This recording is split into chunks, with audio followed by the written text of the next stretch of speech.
Hello everyone. आज आम शिखा गुणन। समस्ते तो गुणन जानी थे, किंतु सर्टकट उपाय केमिति गुणन हो पार आज आम शिखा। प्रथम आसवा आधार गुणन। आधार गुणन आधार गुणन किपरि हेबो? आधार संख्या गुड़िक जानवा हेले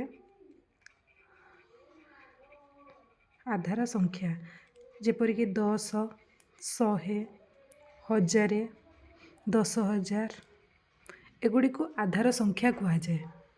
मनकर 10 पाखापाखि किछुटी संख्या जमीक 15 गुणन 17। आपण मैंने साधारण उपाय या गुणन करी यार उत्तर काढ़ी पारे। जेपरिक 5 7 35, 7 के 7 3 10, 1 5 5, 1 के 1, 5 5 2 यार उत्तर आसब 255।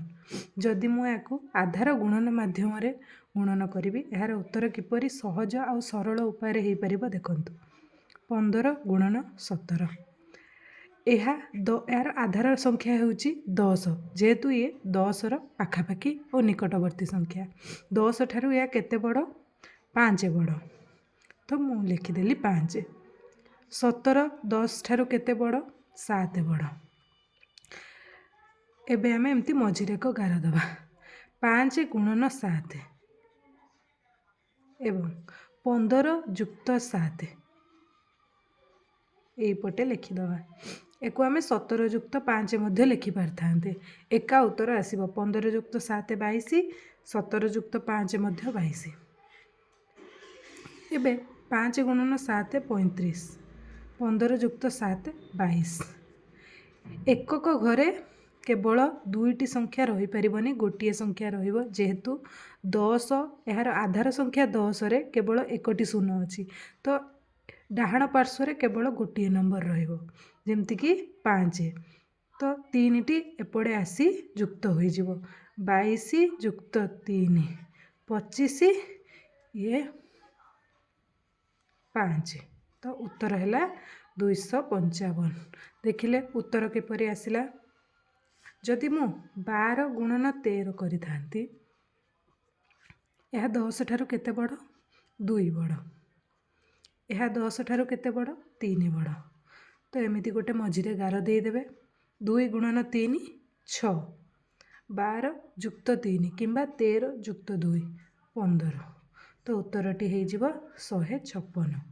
जदि एठारे दुईटी संख्या आसी था यार 10 भागरे थिबा संख्याटी एपड़े आसी जोग हो जाता।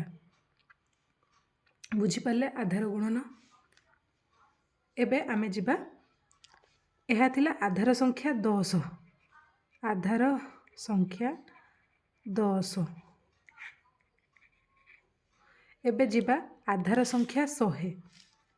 आधार संख्या 100। 100 निकटवर्ती संख्या जेपरी 105, 107 गुणन। यार आधार संख्या 100 कारण यार निकटवर्ती संख्या 100, तो यह 100 ठारू केते बड़? 5। किंतु आमे एठारे केवल 5 लिखिपर ना, जेहेतु आधार संख्या 100 रे दुईटी शून्य रही अच्छी, तो एठारे दुईटी स्थान लिखापी आमे 05 लिखिले। सेहीपरि 107 रे 07, 100 ठारू 107 7 बड़। वर्तमान 5 गुणन 7 35। एठारे मध्य आमको दुईटी संख्या दरकार, से 35 है। जदि गोटिकिया संख्या पाई था तेबे आमे 0 बसई लिखि था। वर्तमान 105 युक्त 7 से समान 112 किंबा 107 युक्त 5 समान 112। तो उत्तरटी हूँ 112 35। बुझीपारे आपण मैंने निश्चिंत भाव। ये आधार संख्या 10 रे जदि मु किछि कम संख्या नेबी, जेपरिक 9 एवं 7 गुणन करवा, यह 10 ठारू केते सान? 1 सान। से मु फेड़ाण चिन्ह दे 1 लिखिली। सेहीपरि 7 10 ठारू केते सान? 2 सान। से मु फेड़ाण चिन्ह दे 3 लिखिली। ବର୍ତ୍ତମାନ 3 ଗୁଣନ 1 3। ବର୍ତ୍ତମାନ ଏଇଟା ଫେଡ଼ାଣ ଚିହ୍ନ ଅଛି 9 ଫେଡ଼ାଣ 3 କିମ୍ବା 7 ଫେଡ଼ାଣ 1 ଏମିତି କ୍ରିସ୍ କ୍ରସ୍ କରି ଗୁଣିବେ। ତ 9ରୁ 3 ଗଲେ 6। ତ ଉତ୍ତରଟି ହେବ 63। 9 ସତା 63 ଆପଣମାନେ ଜାଣିଥିବେ। ବର୍ତ୍ତମାନ ଆଧାର ସଂଖ୍ୟା 10ର ଏକ ଯଦି କରିବା 97 ଗୁଣନ 95। ଏହା ଆଧାର ସଂଖ୍ୟା 100 ଠାରୁ କେତେ ସାନ? 3 ସାନ। ଯେହେତୁ 100ରେ 2ଟି ଶୂନ ମୁଁ କେବଳ 3 ଲେଖିବି ନାହିଁ -03 ଲେଖିବି। 95 100 ଠାରୁ କେତେ ସାନ? 5 ସାନ।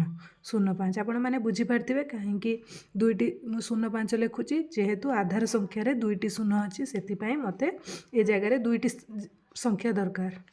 ବର୍ତ୍ତମାନ ଏମିତି ଗୋଟେ ଗାଣ୍ଟାନ ଦେବି 5 ଗୁଣନ 3 15। ଏଠି ଯେହେତୁ 2ଟି ସଂଖ୍ୟା ଆସିଯାଇଛି ମୋତେ ଏଠାରେ ଶୂନ ଲେଖିବାକୁ ପଡ଼ିଲା ନାହିଁ।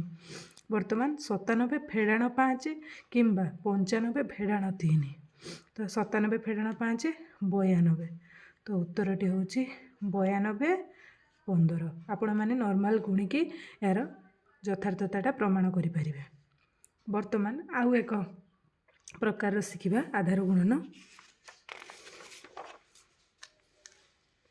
ଯଦି ଗୋଟିଏ ନମ୍ବର 10 ଆଧାର ବାଲାର ଦେଖିବା ଆଧାର 10। ଯଦି ଗୋଟେ ନମ୍ବର 12 ଅନ୍ୟ ଏକ ନମ୍ବର 9 ଥାଏ, ଗୋଟେ ବଡ଼ ଆଉ ଗୋଟେ ସାନ 10ରୁ। ତ ବର୍ତ୍ତମାନ ଏହା 10ଠୁ 2 ବଡ଼ ତ ମୁଁ +2 ଲେଖିଲି। ବର୍ତ୍ତମାନ ଏହା 10ଠୁ 1 କମ୍ ତ -1 ଲେଖିଲି। ବୁଝିପାରିଥିବେ ଆପଣମାନେ। ବର୍ତ୍ତମାନ ଏମିତି ଗୋଟେ ଗାର ଦେଇଦେବେ। ବର୍ତ୍ତମାନ ଯୁକ୍ତ 2 ଫେଡ଼ାଣ 1। ତ 2 ଗୁଣନ 1 2 କିନ୍ତୁ ଖାଲି 2 ରହିବ ନାହିଁ। ୟା ଉପରେ ଗୋଟେ ଗାର ଦେବେ, ରେଖାଙ୍କିତ ଚିହ୍ନ ବା ବାର୍ ଦେବେ। ପରେ ମୁଁ କହିବି ତାପରେ କ'ଣ ହେବ। ବର୍ତ୍ତମାନ 12 ଫେଡ଼ାଣ 1 କିମ୍ବା 9 ଯୁକ୍ତ 2। ବୁଝିପାରିଲେ? ଏଇଭଳିଆ ଯିବେ ନହେଲେ ଏଇଭଳିଆ ଯିବେ। 12 ଫେଡ଼ାଣ 1 11 9 ଯୁକ୍ତ 2 11। ତ ଏଠାରେ 11 ବସା ହେଲା। ବର୍ତ୍ତମାନ ଆମର ସଂଖ୍ୟାଟି ହେଉଛି 1 1 2 ଉପରେ ଗାର। ଏହାର ମାନେ କ'ଣ? ଏହାର ମାନେ ହେଉଛି ଏଇଭଳିଆ ଆମେ କାଢ଼ିପାରିବା 1 1 ଯାହା ଉପରେ ଗାର ଅଛି ସେଇ ଜାଗାରେ ଶୂନ ବସେଇଦେବା। ଆଉ ଯେତିକି ସଂଖ୍ୟା ଅଛି ତାକୁ ତଳେ ଲେଖିକି ଫେଡ଼ିଦେବା। 110ରୁ 2 ଗଲେ 108। ତ 12 ନୂଆ 108 ଜାଣିପାରିଲେ। ଯଦି ଏମିତି ଥାନ୍ତା 1 3 7 ତାହେଲେ କ'ଣ କରିଥାନ୍ତେ? 1 3 ଯେତିକି ସଂଖ୍ୟା ଉପରେ 12 ଅଛି ଶୂନ ଦେଇଦେବେ ଆଉ ତାକୁ ଫେଡ଼ିଦେବେ। ତ କେତେ ହେଲା? 7ରୁ 0 ଗଲେ 7 7ର ପରମ ମିତ୍ର 3 ବିନ୍ଦୁ 3 ଗଲେ 2 1। ତ ଆନ୍ସର ହେବ ଏହାର ଉତ୍ତର 123। ବର୍ତ୍ତମାନ ଆଧାର 10 100 ବାଲାର କରିବା।